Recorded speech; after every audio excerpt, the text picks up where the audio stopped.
So this latest YouGov MRP poll, which looks at polling seat by seat, a seat-by-seat projection, makes for pretty good reading for Reform and pretty bad reading, particularly for the Tories.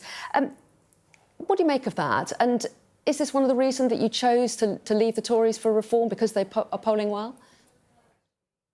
Well, I'm encouraged to hear this news. I mean, obviously, Reform have been doing better and better over the last year. I mean, I left the Conservatives for the simple reason that I don't think they represent the best chance for Conservative politics, the politics that I stand for, and they're no longer the vehicle for the change that this country is so desperately in need of. And the sad fact is, because it's painful for me personally because of my friendships there, that my view is that people who want conservative politics in this country need to back the party and the leader who've demonstrated over the years the consistency, the resilience, the vision, and now have the public support. That means they're the best chance we have for removing Labour and getting the kind of change that we need. And you worked for many Tory leaders. You worked closely with David Cameron and Boris Johnson, for example. You were seen as a Tory stalwart. So what's the reaction been from your former Tory colleagues to your defection? More sadness than anger. And I mean, I'm sure there are people who are, very dismayed by what I've done, and I understand that. And on a personal level, it's no fun. But that's not what we're here for. We've got to do what we think is right for our constituents and the country. And actually, I mean, I'm afraid the fact is a lot of Conservative colleagues, both nationally and locally, and friends in the party, increasingly recognise that the Conservative Party itself is a roadblock to the sort of Conservative politics that we all feel we need. So, I mean, overall, the reaction has been muted, I would say. I haven't had a lot of vitriol or aggression, and a lot of people have privately said they understand why I've done what I have.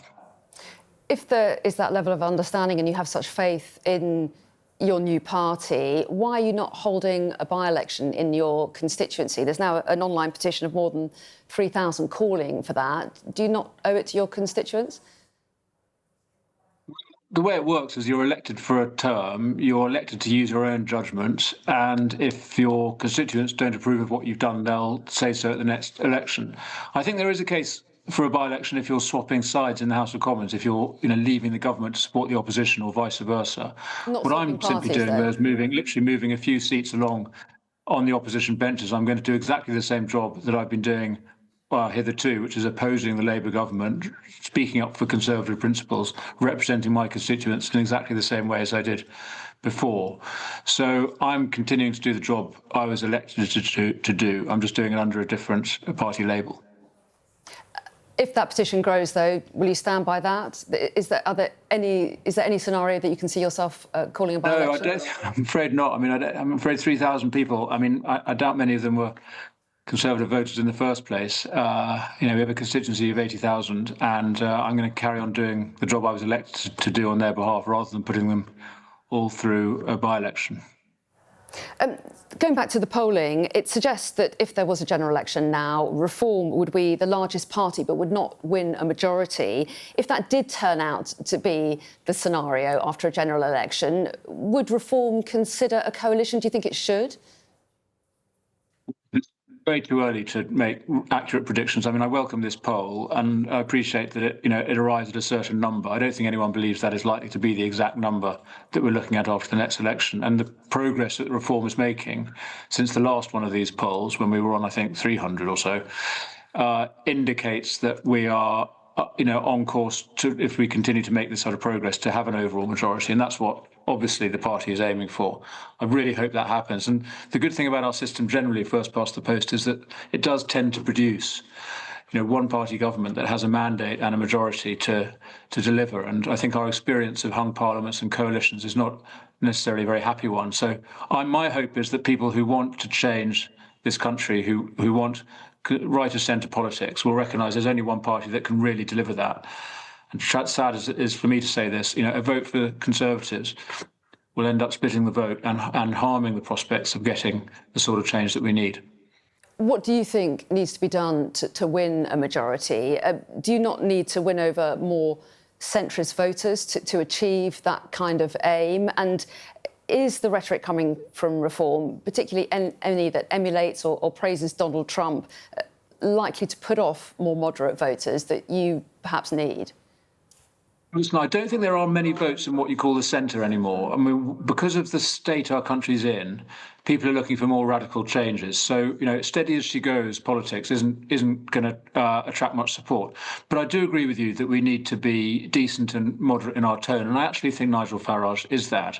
His politics are radical, but actually the way we want to govern and the work that we are doing now is serious, sober, aimed explicitly at the serious business of preparing for government. And you're absolutely right. I think a lot of people are waiting to be convinced that we are a proper party of government and more than just a protest movement. I think that is becoming increasingly obvious, given the support that we're getting and given the serious work that we are now doing. And part of what I'm here to do in Reform is to help the party prepare for government. So I respect your point, because I do think the jury is out among a large number of voters about whether they can really trust Reform. But increasingly, people from all backgrounds are recognising that actually the change that's needed can only be delivered by a party really committed to quite a radical programme. But we need to do it in a sober and serious way. Sober and serious way, you talk about being moderate, but Nigel Farage recently declined to denounce Donald Trump and his claim that paracetamol taken during pregnancy could cause autism in children. That's despite widespread scientific consensus that refutes that assertion. Nigel Farage said he had no idea whether Trump was correct. What did you make of that? I think he actually spoke very well. I mean, he said literally he has no idea. I mean, he's presumably completely ignorant of this whole debate, as am I, I'm afraid to say. What he did say explicitly is that every country should be free to set its own health policy. And he said he doesn't propose to introduce the full range of everything that Donald Trump is doing in healthcare. He said that we should be free to set our own direction in this space. And he wants to be absolutely guided by the science and the research. So I actually think what he said was the right approach. By the way, on the whole question of health, I think there is something we can learn from the way the US is approaching this. They recognise that there is a problem with a over-medicalised health model, too much reliance on pills, and that we need a more kind of pro-health focus on lifestyle, diet, prevention. These are good principles for healthcare. So I think there is something we can learn there. But as he said, clearly, the UK must pursue its own path when it comes to health. OK, we could talk about that a lot longer, but I do want to get your reaction to the government's announcement of a digital ID card. Is that something that you would welcome if it decreases the number of people working illegally in this country? I don't think it would do that, and no, I don't welcome it. I think it's a it's a dangerous gimmick, because what it's attempting to do is to cover up for the failure of this government, and I'm afraid the last one, to control our borders, and requiring all citizens to carry a digital ID simply because the government is unable to stop people coming into this country and working illegally. But would this not I think it's a completely inappropriate response to the problem. I'm sorry? Would this not deter people making that crossing if they felt it was going to be harder to work illegally in this country?